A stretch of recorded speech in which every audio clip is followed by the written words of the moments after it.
Did you know that Jesus taught the same thing that the Buddha taught? And no, I don't mean that Jesus taught Buddhism. He didn't do that.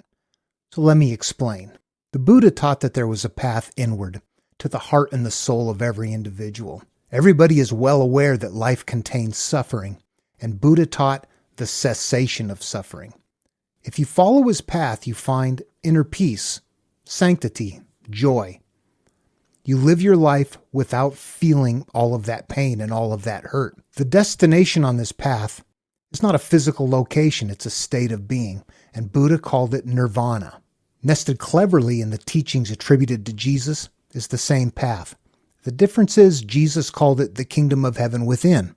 It fit with his culture that way. In this episode, I'm going to start with the pivotal teachings of Jesus from the Sermon on the Mount. I'm going to use the process that I've outlined in all of my other videos, and we're going to see the correlation when we go through unlocking the verses. Interested? Well, let's get started.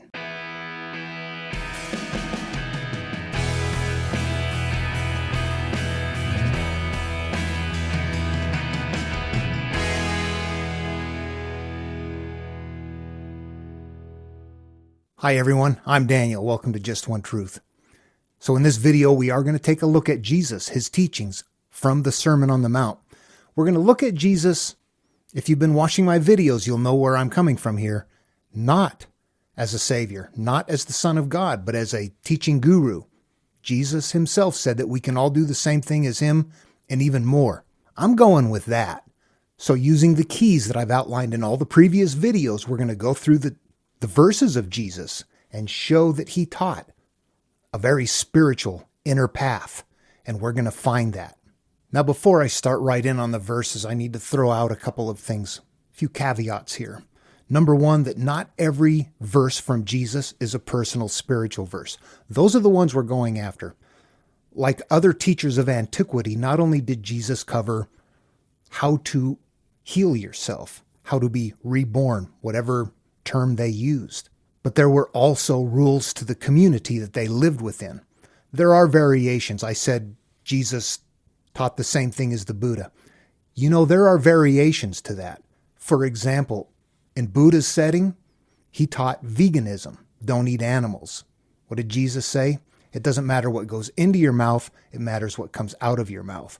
Of course, he was referring to the Hebrew diet, and they're living in the desert. They had to eat goats or they probably would not have lived. Those are not the kind of verses that I'm going to go after. I'm going to go after the ones that are just the personal, heal myself verses, not how to conduct yourself in the community. That can come about later. Second, we know that Jesus, or whoever this person was, attributed to Jesus, never wrote a thing. We know that in looking at the few things that are attributed to him, things that we are told are lessons that he taught, when you make comparisons between the two, you see differences in verbiage. We know that what we're reading did not come exactly from the mouth of a man named Jesus who was the Son of God. Yeah, I know there's billions of people who say otherwise. My response is, many are still called and few are still chosen. We're going inside. Again, it's about the body of work and the viability of applying that and changing your life. As we apply this process, every verse that has something nested in it will reveal itself as being a viable verse. There are times where you don't find something nested in it. We're going to continue to use the same process. Those might be the verses that are rules for the community. They also may be verses that, because this took different paths and went through different hands, different people, different places, different times, we honestly don't know if everything that is in there is a part of the teaching. Here's how I manage that. As I go through and read the verses and decode them, generally a teacher is going to have a theme: love, peace, joy. Jesus was not a warrior. He didn't teach kill or battle tactics. He taught to love your enemy, not to destroy your enemy. So if we find verses in there that decode, that conflict with that, we can probably say, yeah, that doesn't belong there. I'm not going to look at this and say, just because it's in the Bible, it is exactly right. We don't know that. We need to analyze it. We need to look at it with an objective outlook. It needs to make sense, and we don't need to force it to fit and find some way to use it if it's somebody's idea of how to treat your slaves or anything like that, or to not divorce your wife, or whatever the case may be. Those aren't great examples, but you get the idea. There has to be kind of a theme here. Love, love, love, kill, love, love, love. One of those doesn't belong here. Sound familiar? Okay, that having been said, let's get started. We're going to go, like I said, to the book of Matthew and the Sermon on the Mount. We'll go through the verses one by one and analyze them using this process.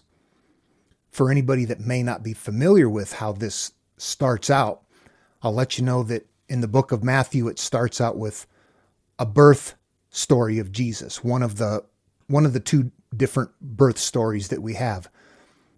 And it kind of creates a lineage trying to justify that he is the Son of God because of descendancy from King David through Joseph, who was not even his father. Yeah, I don't get that. We're going to discard that. We'll set that off to the side. We're not going to look at that. That is incredibly important if you're a Christian, because you need Jesus to be the Son of God. If you can get past that and say, all right, I'm going to look at this as a very monastic or a Buddhist-like teaching, that's an incredibly unimportant story. It's like trying to say, where did Lao Tzu come from? Because we have the Tao Te Ching.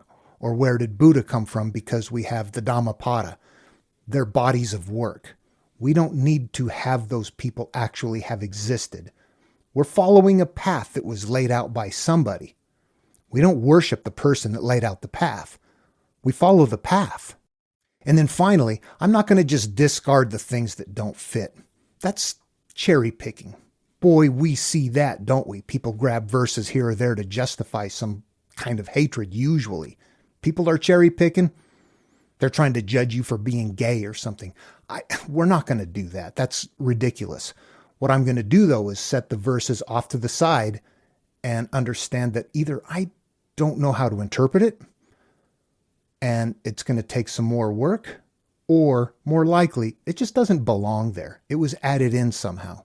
Again, you can look at these teachings from Jesus from different sources, and there's different verbiage. They're not the same. We pick and choose, but we analyze it. And we don't force it to fit, thinking that, oh, this is God's definitive word, and it has to be exactly this way. That's not this channel. Okay, let's get started. Okay, first thing right off the bat, I want to show you a puzzle. The very first verse that Jesus utters in both the Sermon on the Mount, which we're going to cover, but also in the book of Luke, is a similar teaching, and it's called the Sermon on the Plain. It's a variation. This is where the two stories and the two teachings don't blend. The very first verse in Matthew on the Sermon on the Mount says, "Blessed are the poor in spirit, for theirs is the kingdom of heaven."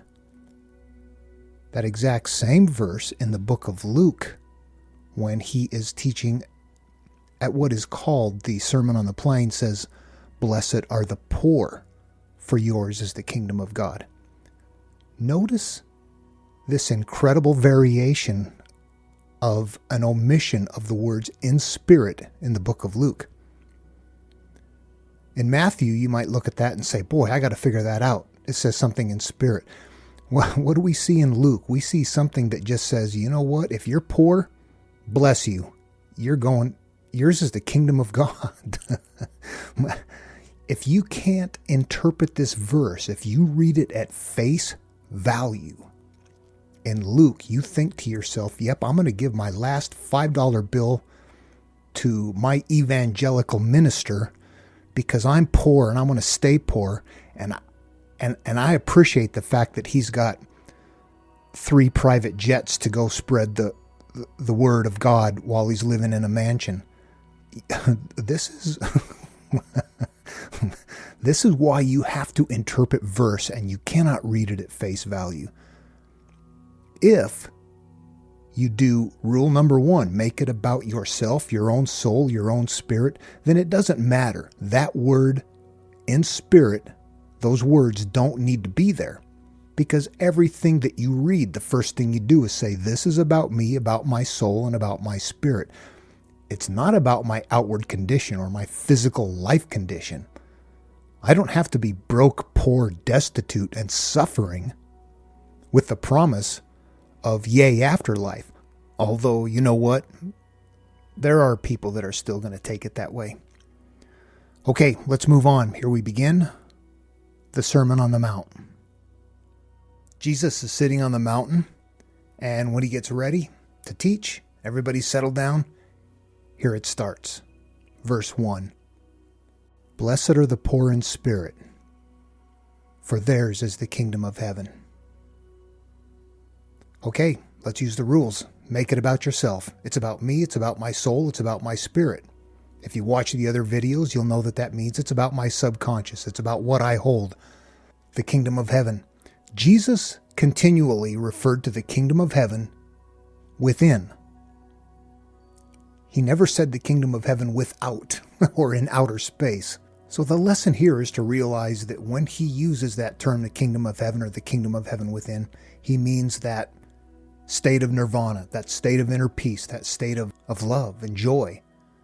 Everything is okay. So that's where we're trying to get to. The state of being, not a physical location. Remember, that's a metaphor. Poor in spirit. What is poor? Poor is something that we tend to not like, that word. It means destitute. It means not having. It means devoid of. Spirit, we've already determined that is my subconscious. Poor means devoid of in my subconscious. Poor means that I'm not carrying all of the things in a mind that frazzles one or that dictates a life that continually, cyclically hurts and fails and continually gets you in trouble, continually causes you to feel bad. Your life cycles in ways that your relationships fail, your jobs fail. Everything doesn't work. You don't feel good. You've been raised in a very abusive way. This is where I'm going to show you how the verse worked for me. This goes back to that part where I said I'm going to tie myself to it, and why in the first part of the videos I just opened up about my life, because I want you to see how I fit in with this verse. You can decide whether you fit or not. Poor means devoid of. When your subconscious is not devoid of things. What an earlier Asian teaching would have called emptiness, seeking emptiness. Well, that sounds kind of crazy, doesn't it? It's the same thing as poor in spirit, just as crazy, but it's meaningful. What it means is that all the anger, all the hatred, all the shame, all of the things that we normally pack inside of ourselves, you have to resolve. You have to get rid of it. You have to become free of it. You have to do whatever it takes to get rid of that. And there are processes to do that. And that is contained, nested in all of the lessons throughout, how to get rid of that stuff. So if you're living your life thinking, God, why does this always happen? It continually fails. There's something inside of you that's causing it to happen, and we have to go find what that is. It's easy to look outward and blame the world, blame people, blame situations, but we tend to be, as we're working on this process, where we belong. To be poor in spirit means to be devoid of those things that continually pull you off to places you don't like and that other people don't like about you. Bingo. Blessed are the poor in spirit, for theirs is the kingdom of heaven. Blessed are the peaceful minds, because your life is bliss. Same thing, different verbiage. Now you can see, if we look at Luke again, just really quickly, blessed are the poor. Again, we're turning this inward. It's not about the physical world. It's about the spiritual world. So you can take in spirit out of there. It doesn't matter. It's still about the spirit. It's a spiritual teaching. Blessed are the poor. Yours is the kingdom of God. Same verse. It suddenly becomes the same verse. People can manipulate it and do little things here and there. If you don't understand it, they can use it to kind of keep you under their thumb as they gain wealth and convince you that they are your ticket to happiness after you die. And honestly, I know people that find comfort in that. I couldn't. I didn't see that as viable. Live your life suffering and don't worry. After you die, everything is going to be okay. That didn't work for me. And it doesn't work for a lot of people. So don't let someone else tell you what the verse is about. It is about you. It is about me. It is about our soul. Always read them that way. The inside understanding of those verses are for you, the seeker.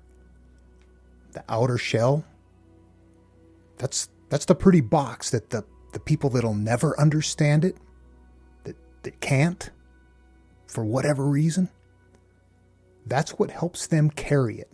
Okay, the second verse from the Sermon on the Mount. Blessed are they that mourn, for they shall be comforted. Mourning is using techniques and taking the time necessary to resolve our pain. Very quickly, we turn this inside of us. What are you carrying? Do you have pain? Do you have shame, hurt, anger? All kinds of things that are just bad nasties inside of you, and you don't want them out. You want them left put away. You don't want people to see them. You don't feel good about them, so you leave them inside. But you know what? They're your monsters. They act out. Mourning is resolving them. That's simple. For they shall be comforted. If you don't mourn, if you don't resolve those things, you already know from your own experience. I knew from my experience. I knew from a lifetime of hanging on to the anger over abuse, the loss of my brother, all of the things that I carried with me, the anger, the alcohol, all of those things kept continuing to act out of me because I couldn't deal with those things I was carrying with me. I didn't know how to mourn them. Therefore, I had no comfort. The only time that I got comfort in life is when I resolved them. So when I tell you that, yeah, I got molested, and one time I could never tell you that, the only reason I can tell you now is because I've mourned, and now it's like, whatever. It used to devastate me. Now it's nothing. That's what mourning does for you. Fix it. Resolve it. You have to stop carrying it under its terms. Okay, moving on to his third verse. Blessed are the meek, for they shall inherit the earth. Okay, again, if we look at that outwardly, it doesn't even sound right. If you're meek, that kind of conjures up images of people being pushed around and having possessions and having people just take them away, and you lose your things. If you're meek, you're not going to inherit anything in the physical world. In the spiritual world, there's a difference. Meek means not feeling anger, hatred, judgment, shame, those things that you may not physically act out or do what you can to hide, but inside your head, you're projecting them, you're feeling them, you're experiencing them. You can think about situations and have physiological responses. Palms sweaty, heart racing, pounding, anger at seeing something that it doesn't even involve you, but it somehow connects with something that you have inside of you that hurts you. And so when you see that outside of you, boom, it triggers you. You are not inheriting the earth. The earth is twisting you up because you hold these things. You're seeing a pattern here. All of it, this is about resolving your own thoughts, your own feelings, your own perceptions, your own projections, whether they happen physically or whether they only remain inside your head. As long as you are experiencing those things, you're not living the life you want. You're not happy at work. You're not happy at dinner. You're not happy in your relationships. You're not inheriting the earth because you're not meek in what you are projecting and what you are holding up inside of here. But how you feel when you feel anger and hatred and judgment outward isn't because of what they're doing. It's because of what you're holding. You want to get a hold of happiness in your life? You have to become meek in your thinking, which means stop hating people for being different. That doesn't mean to not hold criminals accountable. It means stop hating people that are different, and stop hating people who are doing innocent things in their lives that are triggering pain in your own. Fix your pain and stop hating. You'll inherit the earth. Metaphorically, the earth isn't yours. Your life on the earth is what you're inheriting. Your joy, the peace, the things you want to experience in your life become yours when you let go of the projections that you have that are not meek. And once again, and as always, I tie these to my own personal experiences. I'm telling you those things and using those terms because they were my life. My life changed when I resolved these things, and it changed for the better. It continued to improve. It went from that place where whippings and beatings and abuse were common to life is okay. It's good. I'm happy. I'm successful. My life literally changed in a positive way, in a very good way, by doing this. Okay, next verse. Blessed are they which do hunger and thirst after righteousness, for they shall be filled. Okay, so in this verse, we're going to go a little bit different direction. This one is not about healing, about rebirth, about purging, about clearing your soul, about forgiveness, about emptiness. Like the first three were kind of pretty much about resolving those things. This one takes a different turn, and it's fun. To keep it as short as possible, I'm simply going to say that because of the way my life was, and because of the way things unfolded, and because of my personality, I was an incredibly deep seeker. I didn't believe anybody when they told me something. And what I mean is in the spiritual realm, or when they told me about God or Jesus or things. I had to see it. If somebody said it was there, but they couldn't show it to me, even as a kid, I might politely say, yes, sir, no, sir, yes, ma'am, no, ma'am. But I would walk away going, what a bunch of crap. And that was something that came about because of Larry's death. Look at the earlier videos. You'll get where I am if you haven't seen those. I had good reason to turn away, but I also had good reason to say, ooh, there's something there. It isn't what people are telling me. I don't know what it is. I want to go find out. And I wanted to know if Larry was someplace. I wanted to know if I would ever see him again. I wanted to know about spirits, souls, afterlife. I don't know what. Anything. I was driven for that. In fact, so much so that I had a friend one time that said, you know what?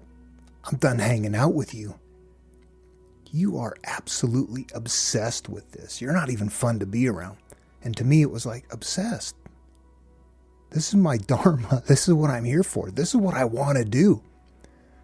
It was that extreme. That was hunger.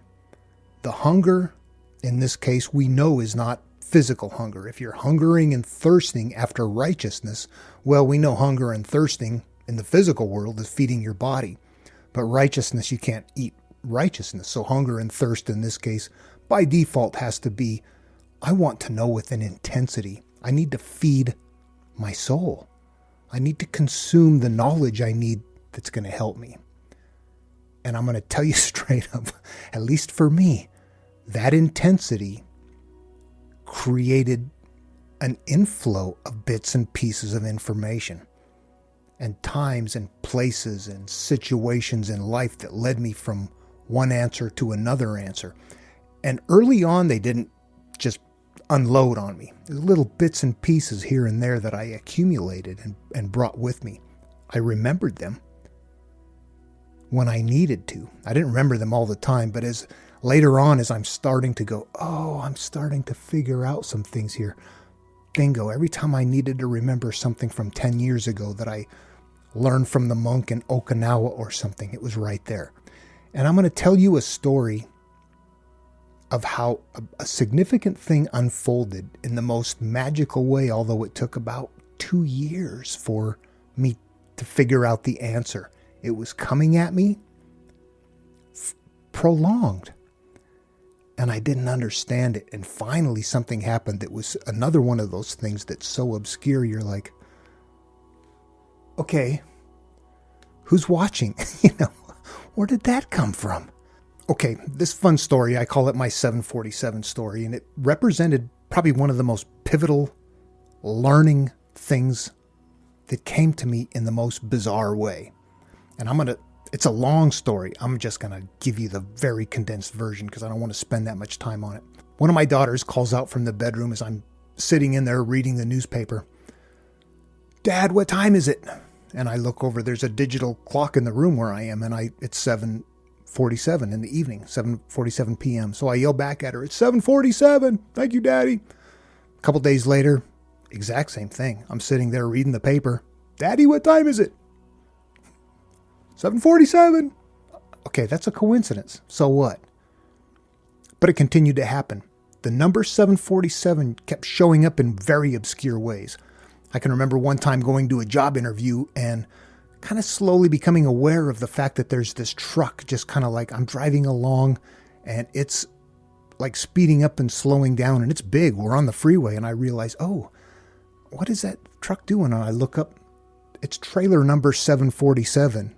Okay, get some giggle factor out of that one. A couple days later, I miss a turn. I'm using a map from a printer because no GPS. Trying to find a place where I'm going for a job interview. Miss it. I'm turning around in a residential area and house number, yeah, you got it, 747. It continued to happen. This went on for 2 years. I'm going to leave out all the details. One day, this guy contacts me that's a friend of a friend. I had been doing some aircraft, some aviation development, some UAV work with a big agricultural company, taking vertical photographs of their fields. And that got shut down. I was even thinking at one point, 747 must be this. No, it wasn't. That got shut down because of lawsuit potential and things like that. They just backed away from it and said, we don't want to do this. So that didn't happen. But because of that work, it led to somebody else. They were working on a project. They wanted to put a small camera and transmitter on a little remote controlled helicopter that they could fly to an accident scene to read the hazard placard before sending people in or something like that for safety. The guy sends me login information to their website. He said, I want you to, go in and take a look and see what we're doing and see what we're about and let me know if you're interested. And the password that he sent me to sign on with was Luke 747. And that almost freaked me out because my middle name is Luke and there's 747. It's starting to tie this number. This is 2 years 747 has been coming from all over the place. And I had no idea what it was. 747 is an airplane, right? Or what time of day it is. Anyway, I asked the guy, why did you choose that password? Where did you get that? That blows me away. And the guy said, really? Read your Bible, silly. Luke 747. And I was like, what? So really quick, I go to my library books and dig through everything and find the Bible and open it up to check it out, looking for the big reveal. And it was there. This is the story about the woman that is washing Jesus's feet and anointing his hair with oil. He had been over, he's over at some friend's house, some well-to-do people or something, and they ask him why he's allowing this sinner woman, they refer to her as a sinner woman, to do him like this. Why are you letting that happen? And he responds, giving them a number of things that she had done. But 747, this was the one that was telling. This one is the one that wrapped it all up. Wherefore I say unto you, she has many sins and they're all forgiven, for she loves very much. But to whom little is forgiven, the same doesn't love very much. Now you can see I've changed the verbiage on that. I'm going to take out some of the Shakespeare sounding stuff to clean it up, but I'll keep the context the same. And I'm going to let you know something about the term sins. People think sins are something that you have done wrong or somebody else has done wrong. It's a very shallow description of sins. In the spiritual world, and if you look through the Bible even, there are terms like trespass, ought, sin, transgression. All of these mean the same thing. And I looked at those and said, you know what? Those are my dysfunctions. Those are the things inside of me. Those are the pain, the shame, the hurt. And that now that I've known how to get rid of all of those things, love is what you need to replace the space with. That love is something that it serves you to make that the embodiment of who and what you are and how you live your life, how you feel, how you experience. And no, we're not talking about the love that you have for your girlfriend or chocolate cake or the sunset. We're talking about the love that is just this expansive, cosmic, God, I just feel good. Everything is good. Everything is wonderful. And yeah, not everything is wonderful.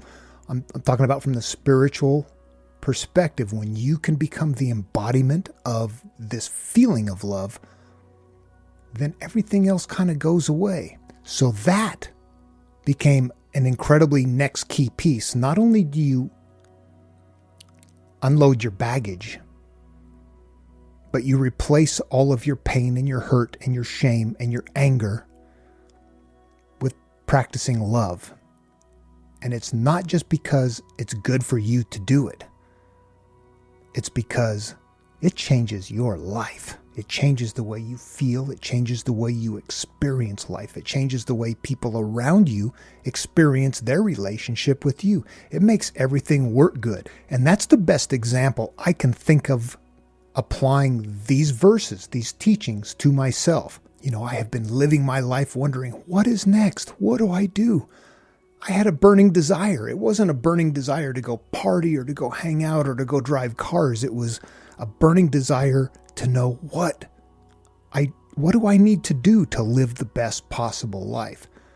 And there was room for that answer to come in. It didn't affect anybody. It's available in all the teachings. It's nothing that is very unordinary at all. It wasn't earth-shattering. I could probably go around the world and tell people that story that love is the thing, and they would go, how long did it take you to figure that out? You know, we teach that to our kids. Nobody taught it to me. And I needed to hear it, that I needed to become the embodiment of love.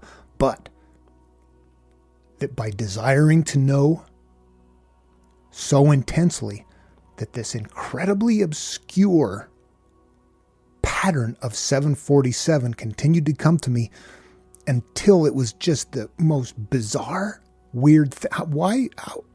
Luke 747, think about that. And it's your name. It's like another one of those. Where does that come from? It's magic. And okay, I use that term a little too loosely. It isn't magic. It's not supernatural. It's natural. It happens. It happens to everybody. There's something in the process of the way the human brain works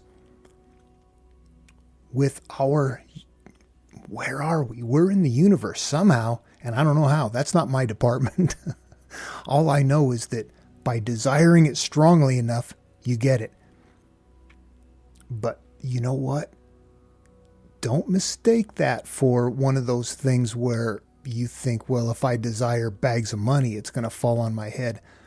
No, this says hunger and thirst after righteousness, not after wealth or other things. I don't know if those things, I mean, yeah, they work to a degree, but you're involving and invoking other people, other situations.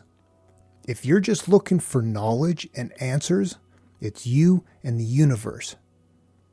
And maybe along the way, people will show up as your teacher, as your guide. And of course, the guy that gave me the Luke 7:47 was a key piece in that. But I also realized primarily that my life was my guru. My experiences and what I could look at, what I could analyze, what I could figure out, that was my guru. And I learned later that there's actually a term for that. It's called upaguru, the guru nearby. Some people call it the guru within, or the guru that is your experience. If you can analyze and look at what's happening and how you are acting and how you are reacting, you don't need somebody else to tell you that. But the problem is, most people do that and they're completely inaccurate about it. So that's a little tricky. Okay, next verse. Blessed are the merciful, for they shall obtain mercy. Okay, this one almost sounds like a karma thing, doesn't it? However you act is how you get treated. The measure you mete unto others will be likewise meted unto you. But that's not it. And why would they only limit it to the term merciful? Additionally, if we look at it outwardly, it sounds good, doesn't it? It sounds like if you're merciful to people, they will be merciful back to you. And a lot of times and in a lot of cases, you will see that that's true, and that'll be the exact experience. But a lot of times, it isn't true. There's no caveats in here. It doesn't say, blessed are the merciful, for they shall obtain mercy, if it's these kind of people or if it's these kind of conditions. You know, an example where it doesn't work is someone like the Dalai Lama, who's probably the most incredible example of mercy on the planet. Yet, is he treated mercifully by the Chinese? He has to live in exile in India. You know, for some reason, they don't want him to have influence over his people. He's an old man now. He left as a child. Is that getting mercy? We have stories from World War II where Nazi Germany tried to eradicate the Jews. And there were people who tried to help some Jews escape, try to get them out of there. They were being incredibly merciful. But if they got caught doing that, they were taken away. They disappeared, never to be seen again, or killed, made examples of. Is that mercy for mercy? We can look at this verse and say, wait a minute. It doesn't work like that, does it? Yeah, sometimes. So you see that there are times outward where it really doesn't fit. And you can look for ways to try to make it fit, but we're just going to let that go. Turn it inward. Turn it upon ourselves. Suddenly it becomes easy and it becomes 100%. No caveats. You have to be merciful to yourself. And what does that mean? What that pertains to is how you feel about yourself, how you experience life. There are a lot of people on this planet, and you'll just have to think about this comment for yourself and see if it fits. If it doesn't fit, all of this stuff, let it go. If it does fit, you ponder it. You figure it out. You see if it's meaningful to you. There are people that are horrible on themselves. They were raised, in my case, being told, not once or twice, but being repeatedly, commonly told, you're dumb. You're never going to amount to anything. You're worthless.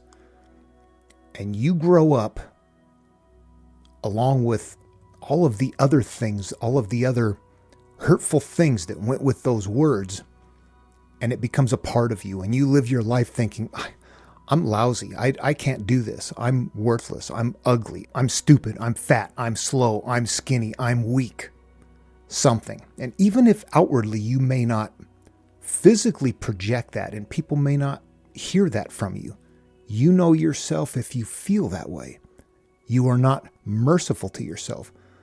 What does that do? It does a couple of things. Number one, you were already wired that way. Number two, you're now acting that way and feeling that way. And as you act and feel that way, left unchecked, it continues to make that grow stronger and stronger, and you become more and more that way. Which does what? It ruins your life. It makes you feel inadequate, inferior. In some ways, you just don't feel like you're good enough. And that's because of mental conditioning. Merciful means looking at that and letting yourself off the hook, being merciful with yourself and saying, no, you are valuable. You do have worth. You have the same worth and value as anybody else. And recognizing that the reason you don't feel that way and that you don't experience life that way is because of conditioning that somebody gave you that's simply wired in your brain as a memory that is getting stronger, that you could sit and look at and say, oh, wait a minute, they were wrong. I am not worthless. I do have value. I am beautiful. And it's, it's not just airy-fairy things that you say when you're doing that either. We hear that a lot. Tell yourself you do good. And for some people, maybe that works. They can get past it because it's not very big. Other people have it so incredibly ensconced in who and what they are that they can't escape it. And it's not enough to say, oh, I hate myself, and then catch yourself and say, no, I love myself. And then keep finding yourself saying, I hate myself. And then telling yourself, I love myself. But seeing this cycle going on, it's like, I can say one thing, but when I'm not paying attention, the other stuff still comes out. I don't get it.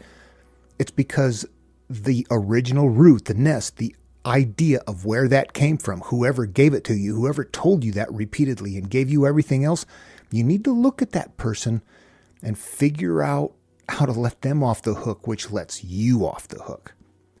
Merciful is not only to you, but then it's to them. And if you find the capacity within yourself to be merciful to not only to yourself, but to the perpetrator, then you get mercy. Then it changes. Okay, next verse.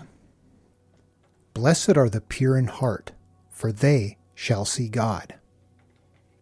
Okay, depending on how open-minded you are, this one is super easy. And it's pretty much just about being a pure person.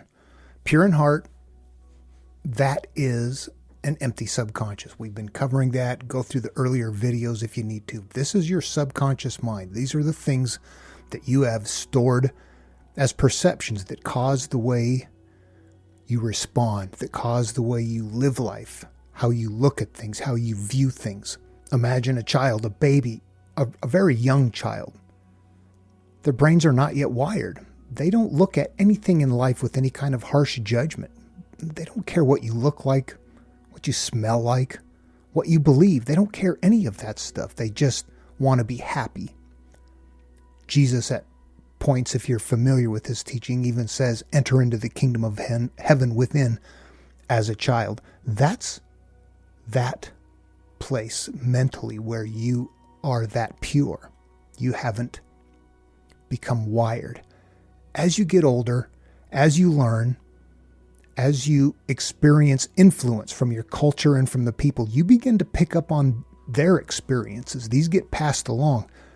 You now don't like those people, and you don't like those people, and you don't like these things, and suddenly people that were fine before are now ugly or fat or something. You're beginning to become unpure. You're beginning to be a very judgmental individual. And that is happening because your empty brain is now getting information in from an outside source that you have no reason to question, so you believe it, and neural pathways begin to wire, and you begin to believe that, experience that, and feel that. It becomes a part of who and what you are.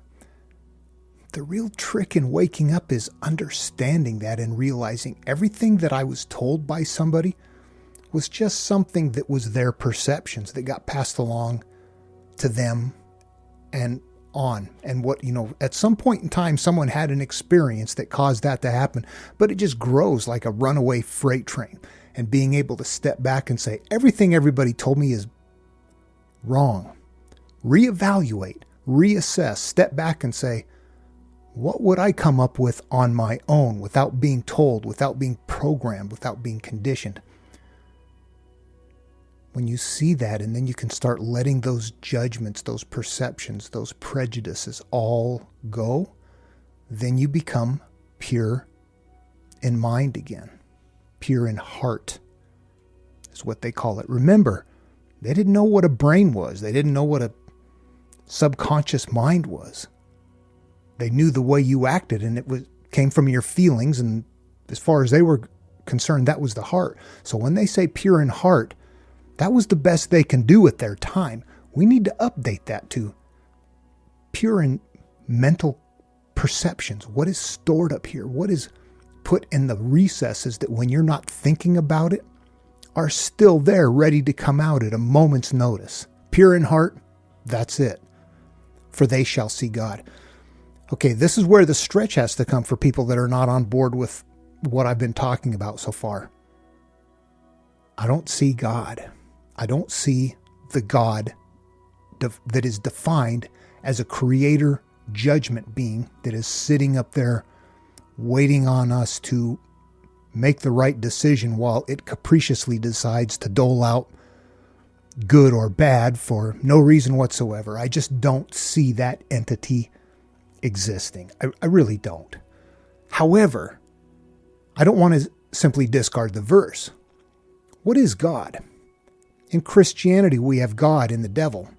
What do we have in other teachings? We have the yin and the yang and the good and the bad and the in and the out and the left and the right and the positive and the negative.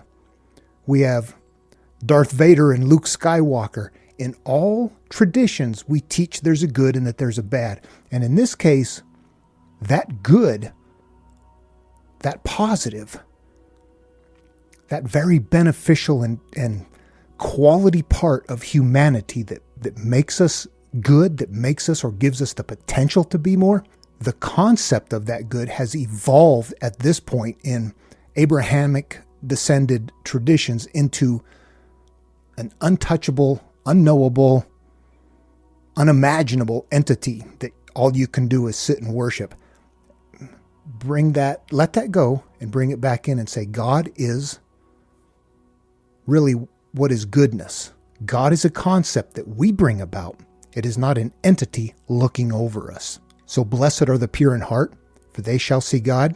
Learn that all of that hatred and nastiness that you have inside of you is really a perception that you allowed in, and that it's malleable. You can get rid of it. And then by getting rid of that, by making friends with the skeletons in your closet, weeding your garden, exercising your demons, every metaphor you can think of that has to do with when you turn it in, it's cleaning this out. You will see good. You will feel good. Okay, moving right along. Blessed are the peacemakers, for they shall be called the children of God. Okay, we're zeroing in here on some terms. So God, we already know that's good. Children of God, offspring of God. That is offspring of good, okay? When we are good, we produce things. Those are also called our fruits or our manifestations. Whatever it is we do, how we conduct ourselves in life, you can refer to that as the offspring of who and what we are. And that's going to come in very important in all of these teachings as one of the concepts.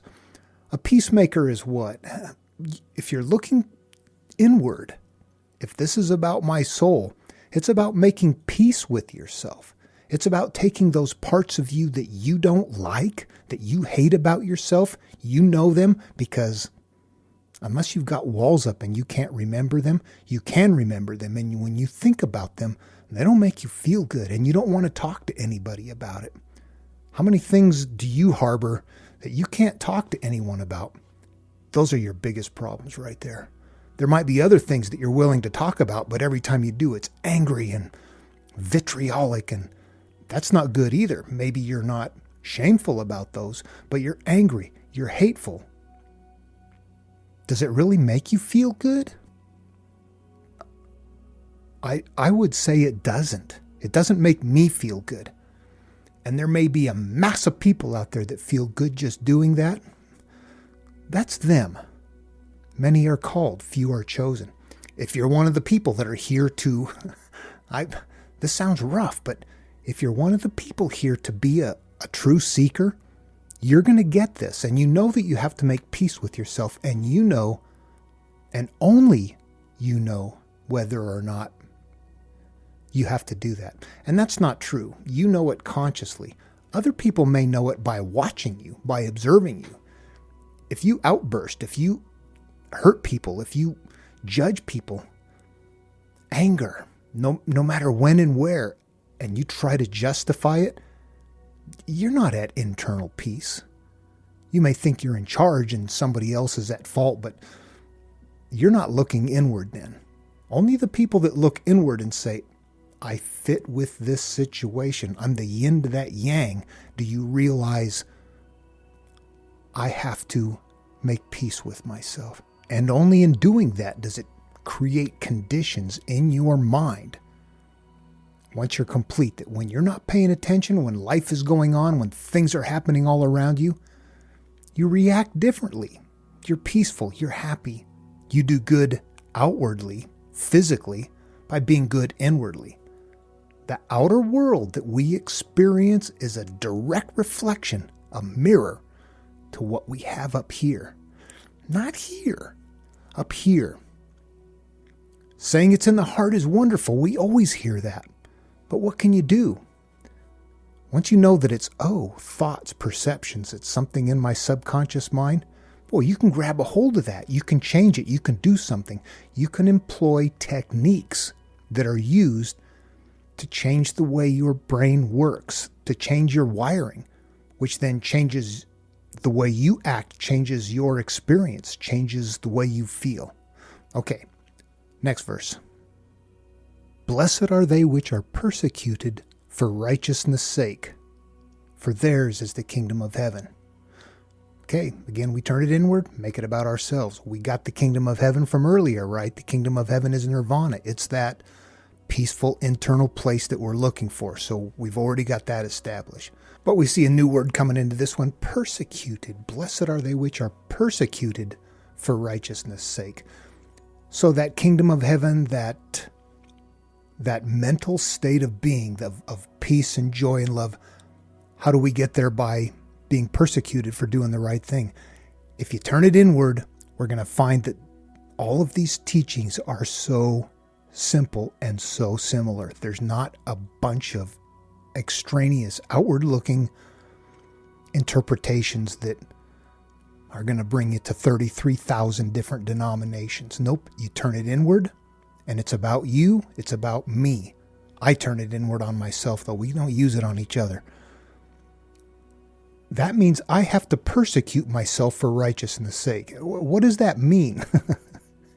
It really harkens back to everything we've been talking about all along here. You have to judge yourself at some point. And by that, I don't mean sit there and just live a life judging and being hard on yourself. You have to be able to look at who and what you are, where you are in life, how you experience life, and find all of the things that are derogatory, that are bad, that are not positive. And you know how they are by how you feel. If you are turned inward and giving yourself the third degree and going through things, you're actually holding yourself accountable. You're persecuting yourself for what you have had all along. This happens after awakening. This happens as you're in the healing process and you're realizing, oh no, I got to make some changes. I have to turn inward. I have to take those things inside of me that I don't like, that I hate, that I feel about that race of people or that religion of people or things like that. And you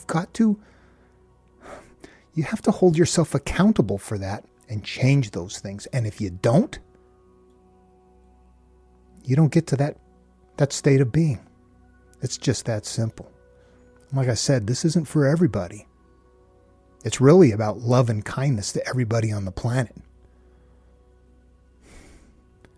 As much as people out there will say, yeah, they get it, they don't, because it's caveated with, they just have to be like us. We love everybody. We just wish they weren't wrong.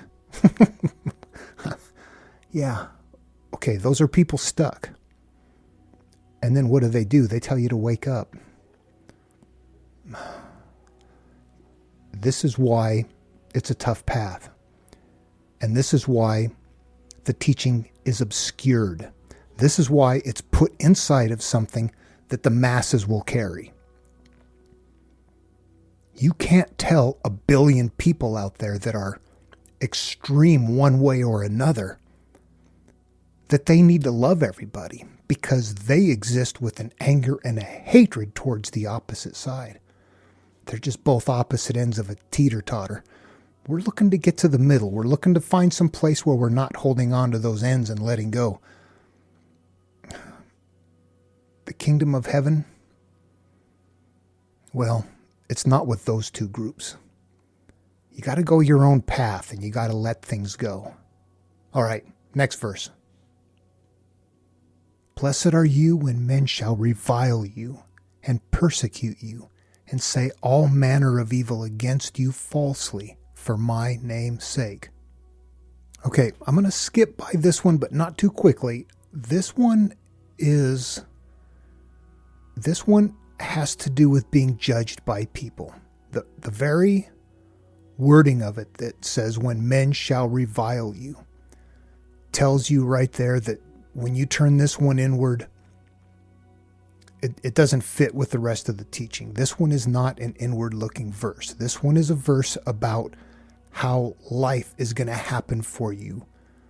It's not about how to purify yourself or to look at yourself or to be reborn or to seek forgiveness or to become like a child or anything like that again. This one is a little bit different. This one kind of fits into the category of rules of the community, but in this case, it's kind of a warning of what to expect. Perhaps it's an indicator that you're on the right path if this happens to you. I do want to say something about it a little bit, but again, boy, this could take a whole video on its own for this one. And in this case, I'm simply going to throw out an example. The last job that I had before I retired, there was a guy there that he had been very hurt as a kid too. I don't want to give a lot of details or say his name. We don't associate anymore, and I'm not going to do anything that is hurtful to him. But while we were there, I worked there for 15 years. It was a kind of a small group of people continually shrinking, and we spent so much time together that it was too much time.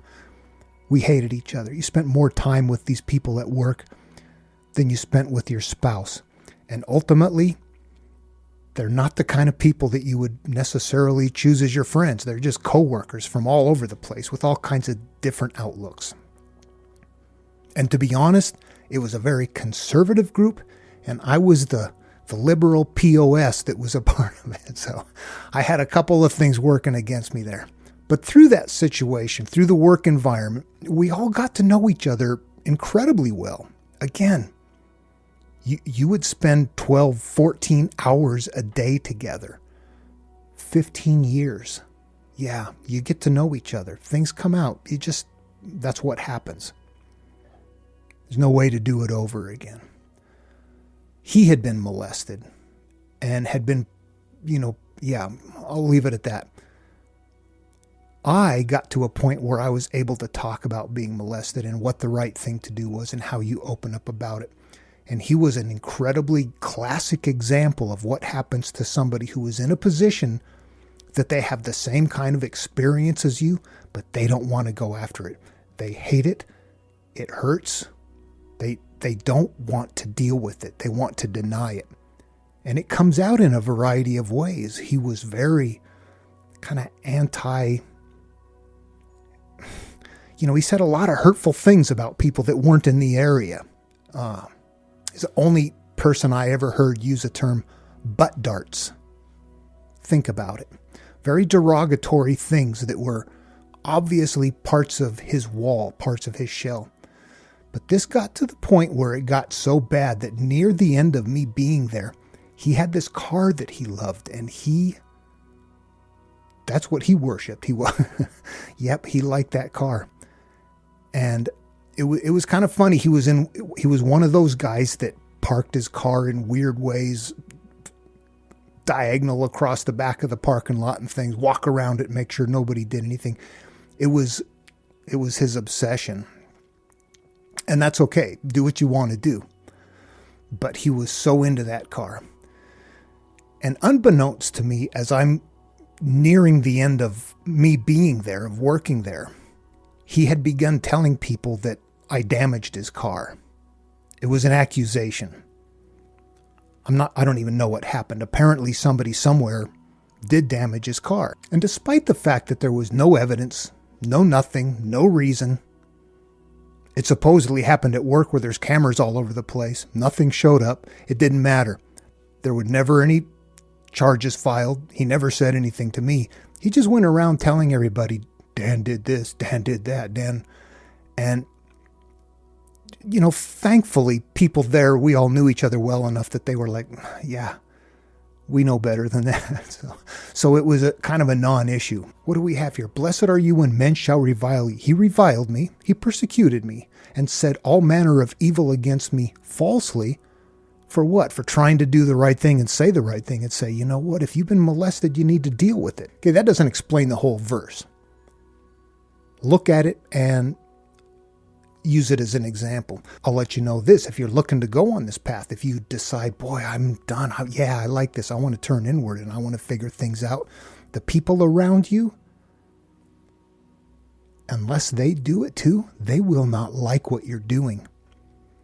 And if you continue and if you stay with them, you will have this experience in some manner. As I was changing and letting things go and feeling enlightened and really excited and really good, you can't contain it. You're like, oh my God, this is life-changing. All of my years of hell are going away. I feel wonderful. Hey, everybody, I found the answer. Do this. Well, that's the mistake right there. If they're not ready to look inward, they're not going to. And somehow you doing it and suggesting it is something that is a personal affront to them. It's reminding them of their own pain. People that don't have issues, they were like, oh, that's cool. Yeah, all right. If they have issues, they will shut you down. What does that tell you? Just go on your own. You can't feed this to anybody. All you can do is pretty much what all the ancient traditions tell you to do. Just be the example. Do it yourself. Show people by living it that way. And then if somebody wants it and they're interested in what do you have, then you can serve it. All right, next verse. Rejoice and be exceedingly glad, for great is your reward in heaven. The prophets before you were persecuted in the same manner. Okay, again, for you biblical literalists, you'll see that I'm changing the verbiage a little bit to make it a little more simple to follow without taking out of it what is in it. I don't like interpretations where a religious person who only understood the second layer, the religious layer, and God thought they were cleaning it up and trying to make it easier to understand for the Christian audience. And in the process, inadvertently, not knowing that there's something nested in it, changing the verbiage in such a way that it drops the treasure inside. What to me is a very identifiable example of this today is like a children's Bible where people today have believed in God, believed in Jesus, believed in heaven. They didn't know what was inside. They didn't know what was nested in the teaching. And they'll rewrite the Bible as a children's version and let them know all about the things that they want the child to know. But in the process, these lessons, they're gone. They're not there anymore. And if you've been following along up to now and you're still with me and it's like, oh, okay, I'm getting this program, then you know and you understand very readily that the lessons are contained in a metaphoric layer that takes some work. It takes some keys to open it up and to see what's inside.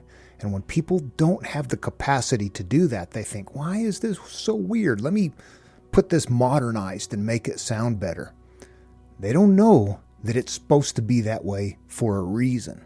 It's really important for us to stay as close to the source of origin as possible to make sure that we've headed that off. It's the best way to make sure that we've preserved the intended teaching of whoever this master, guru, sage, or philosopher, prophet, whoever it was. We want to preserve their teaching intact. Okay. This verse is pretty simple. When you look at it, you realize all it does is shore up the last verse. In this case, it tells you that if you are going through those processes, if you're going through that healing, if you're doing that, and again, coinciding with the previous verse, people around you are realizing your experience. you have to usually work it out with them, and you have to get very inward. You have to get very personal. And if they don't want to go with you, they won't go with you. And the harder that you try and the harder that you push, the more it's going to hurt them, the more it's going to offend them, the more they're going to let you have it back. And this verse is letting you know, step back. Yeah, that's what happens. You're good. You're on course. Be happy.